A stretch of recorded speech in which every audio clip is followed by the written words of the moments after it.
Hey, what's up turtles? It's Krik here with Black Owl Outdoors. Today I'm going to be doing a video on how to hang a bear bag or a food bag PCT style, standing for Pacific Crest Trail.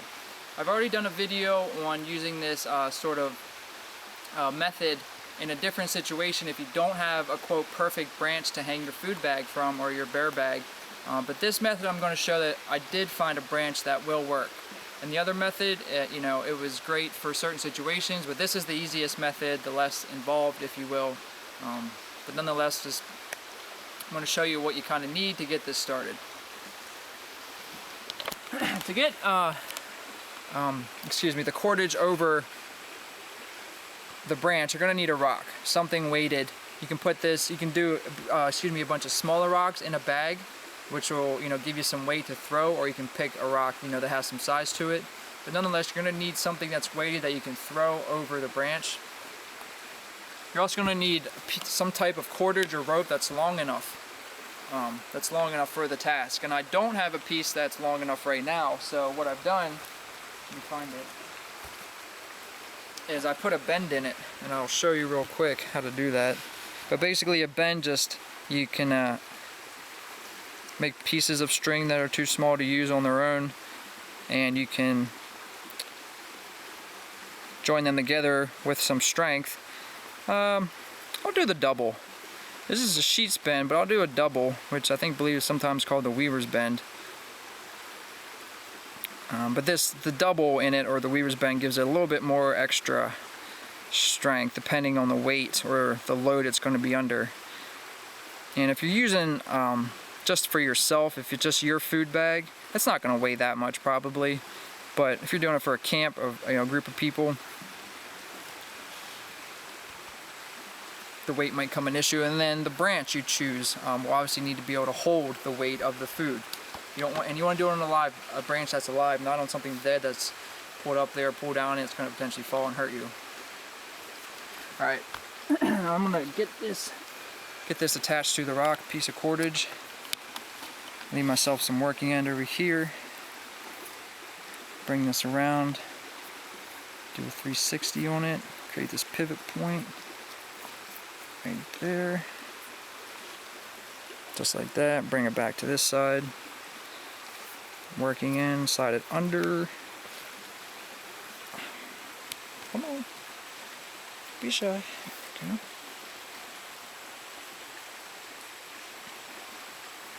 I don't know if there's actually a named method for how to do this. Maybe there is. I'm not using one. We're just going off a theory of what I'll need for this to work.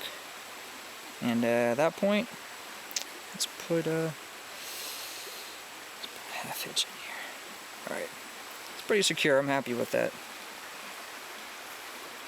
And okay, and you need your food bag, obviously. For the sake of this video, I have my water bottle wrapped up in this chamois material just to give the contrast, so once you can see this when it's up in the tree, how far I want it away from the branch, just to give contrast. But you basically, and also because it has this D-ring up here so I can attach my carabiner to it, I'm going to be using this as my food bag for the video.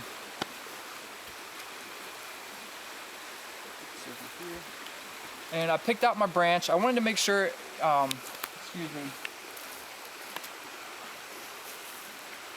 the branch is pretty high off the ground, because in theory, for this method to work, or anything, if you're going to suspend food from a tree, it needs to be 4 feet away from a tree this way. You can imagine if a tree's running up next to me.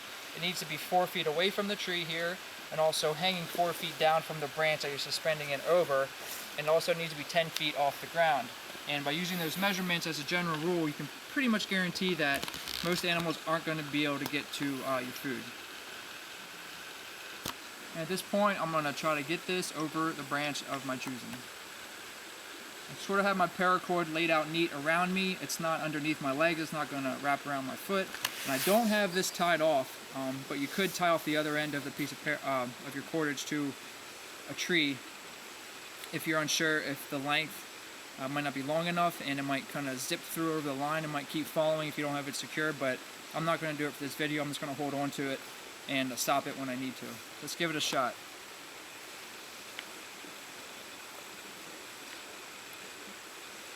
No pressure, Krik.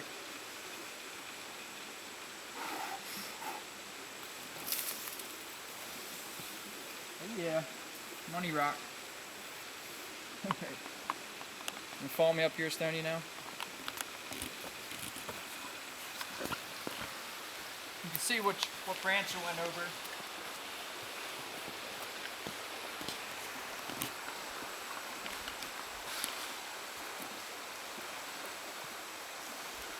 I'm just going to untie the rock now.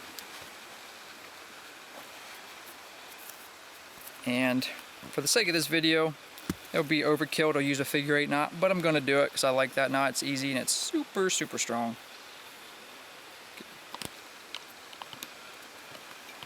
I've done a video on how to tie a figure 8 knot. You can reference that video if you're super interested, but basically take a bite, wrap it around once, again,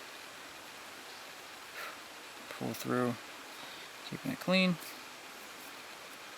Get that clean, that wasn't.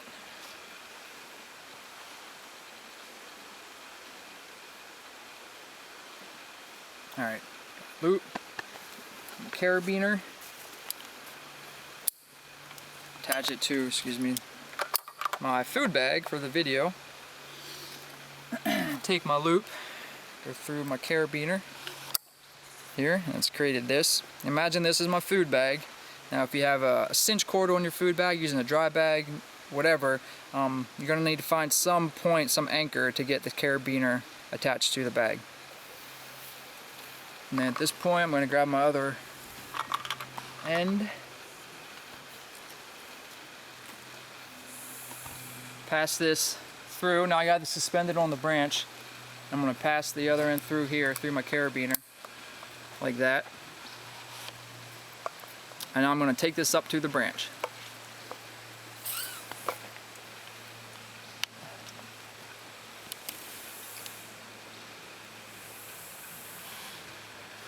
Go as close to the branch as I can. Once I have that there, I'm going to grab a stick. It's the other piece of the equation that you need. You're going to put a stick in this line, and the stick thickness is directly related to how much weight you actually have in your bag. Because potentially if you have too thin of a stick and too much weight in the bag, this could break and your food could fall, which would not be a good thing if you're not around. But to attach this to the line, the stick, I'll do it from this perspective. Put it behind. Just go up a little bit higher. If I put it up higher, that means it'll be hanging higher off the ground. Put it behind it, wrap around it once. Create that right there. And then hold that with my other hand. And then in this hand, I'm going to make a little loop. Roll it on itself, put it over. I created that, push that to where this is. And then I've effectively fixed this stick in my line. And then at that point, I'm just going to lower this down and let my food bag will stop where the stick is in the line.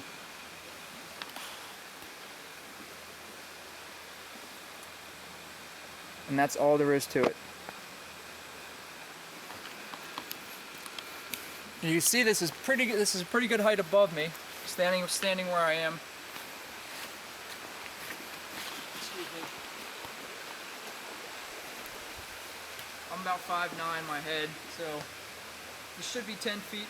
I'm comfortable with that. You can see it's a good distance away from the tree and hanging down from the branch. All the things I want to look for. Now at this point you could, if you wanted to, tie this off, but you don't need to. You don't need to tie this off. So what I'm going to do is just make a little hank in the end here, just to get it off the ground.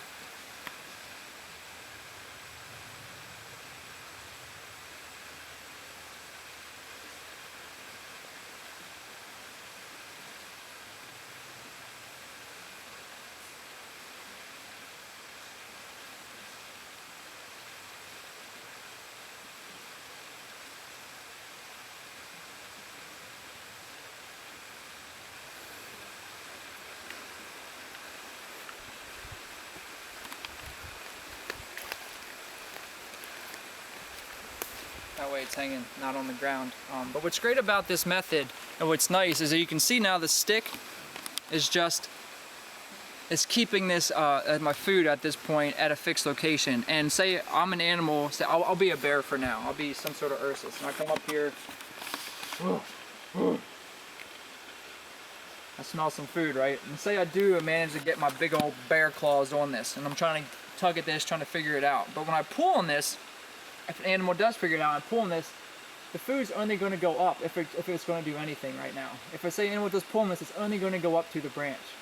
And the only way this is going to, you know, an animal's going to get into my food if they can figure out how to untie this stick. If they pull it down low enough and they can figure out how to get this off of it, and then they can let it obviously fall. And that's a lot, you know. Animals are intelligent, but I think I'll be okay. That's what's great about this method. And now to undo it, if I want to take it down in the next night, or the morning, excuse me, I just want to untie the stick from the branch, or the stick from the line, just right here. Take that out, and I can now lower my food to get to it. Bum the way. I'm going to undo my hank and make sure I don't lose my hank. And there it comes. Convenient. And that's all there is to it. All there is to it. I hope this video is helpful. Hope it made sense. A few other things to keep in mind if you're going to be cooking in bear country is that you want to make sure you have this sort of safety triangle. Point here, 2 points here, a point here. Meaning if you're going to be camping here, and you want to cook here, and you want to store your food here. And in these triangle, the distance, you want to have an equilateral, about 100 meters apart, everything you do. Cook, store food, and camp. You don't want to be doing any of it in the same spot because it could potentially be very dangerous if you have all that food stuff on you. And if you're going to be storing not just food in here, you want to make sure you store like your toothpaste, if you have wipes, sanitation wipes, you know, anything that's scented that doesn't smell like your body, you want to store at night. You don't want it in your tent, in your hammock, around your camp. It's going to attract animals. And if you can, you want to make sure you're camping upwind of where you're going to be storing your food. That way if an animal catches a scent through the wind, because animals have, you know, 1,000 times better smell than us. They're like, smell food, but the scent stops here. This is the source of the scent. It's going to stop here. If you're up 100 meters upwind, it's not going to continue up into your camp. It's going to stop here. There's no reason for it to continue on into your camp. And if you have any questions, let me know. Don't forget to check out newblackoutdoors.com. Stony and I are pushing that, all a collection of all the content we're putting up online right now. Check that out. If any comments, again, let me know. Questions, leave them down below. This is Krik signing out with Black Outdoors. Later, turtles.